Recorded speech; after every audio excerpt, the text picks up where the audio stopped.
CNC turning મશીનની અંદર ટૂલના offset એટલે કે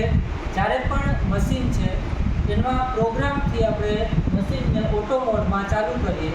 ત્યારે ટૂલ છે એને નક્કી કરાવવું કે જે વર્કપીસ મૂકવામાં આવેલું છે એ ક્યાં અને કઈ જગ્યાએથી ચાલુ થાય છે,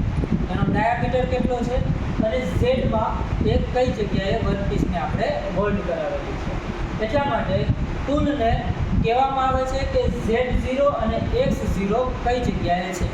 જેથી પ્રોગ્રામની અંદર જે પણ કંઈ ડાયમેન્શન આપેલા છે તો એ ડાયમેન્શન ઉપર ટૂલ છે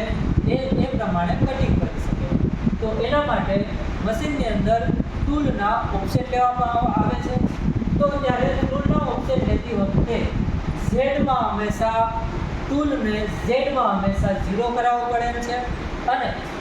એક્સના ઓફસેટમાં હંમેશા ટર્નિંગ મશીનની અંદર એક્સના જે વર્કપીસ છે એનો ડાયામીટરનું જે પણ કાંઈ રીડિંગ આવે છે એ રીડિંગ લખવામાં આવે છે. તો ઝેડમાં 0 કઈ રીતના લગાવવામાં આવે છે એ જોઈએ. જ્યારે ટૂલ જે છે એ ટૂલ વર્કપીસના ફેસમાં ટચ કરાવવામાં આવે, કોઈ પણ જગ્યાએ વર્કપીસના ફેસમાં ટચ કરાવી અડાડી અને મશીનની અંદર એમાં ઝેડ એક્સિસમાં 0 ઓફસેટ લખવામાં આવે છે. આવી રીતના એક્સ એક્સિસના ઓફસેટ લેતી વખતે એક્સ એક્સિસમાં ટૂલ જે છે એ ટૂલને જે પણ કંઈ વર્કપીસનો ડાયામીટર છે એમાં ટૂલને અડાડી ડાયામીટર ઉપર અને એ ડાયામીટરનું જે પણ કાંઈ રીડિંગ આવે છે, માપ આવે છે, એ ડાયમેન્શન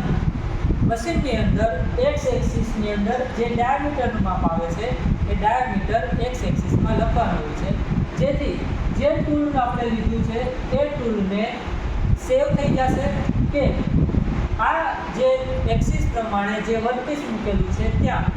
એક્સનો જે ઓફસેટ છે એ અને ઝેડના ઓફસેટ પ્રમાણે એ મશીન છે એ સેવ કરશે. જેટલા પણ ટૂલનો ઓપરેશન પ્રોગ્રામ પ્રમાણે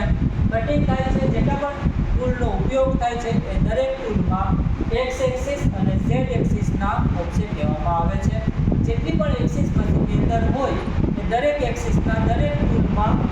ઓફસેટ લેવામાં આવે છે.